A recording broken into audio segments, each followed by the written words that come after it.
చెట్లో కూర్చుని ఆభరణాలు తగిలించుకుంటారు. ఆ పాము ఉంటుంది కదా మెడలో నాగరాజు, అది కూడా ఆభరణం కిందే లెక్క. సరే, చాలా మంది అందరూ రబ్బర్ పాములు వాడతారు.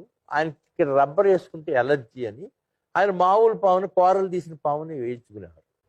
పాము అంటే వదలండి బ్రదర్, వారే వస్తారు ఇక్కడికి అన్నాడు ఆయన.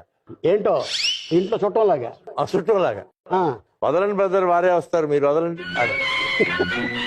సంగీతం గారు ఇక్కడ ఉంటున్నారు, కేవీ రెడ్డి గారు దూరంగా ఉండి, సంగీతం ఏమి ఆలస్యం, ఏం జరుగుతుంది అక్కడ అని అడిగారు. ఏమి లేదండి, ఆభరణాలన్నీ పెట్టారు, పాముని పెడదామంటే ఆయన వారిని వదలండి అంటున్నారు. ఏమి వారికి బ్రెయిన్ ఉందని పాముకి బ్రెయిన్ ఉంటుందా? అది కేవీ రెడ్డి గారు.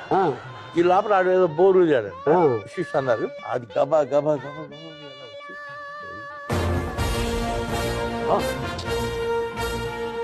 దూరంగా కేవీ చూసి గబా లేచి వచ్చి, Ramarao, mister Ramarao, you are something,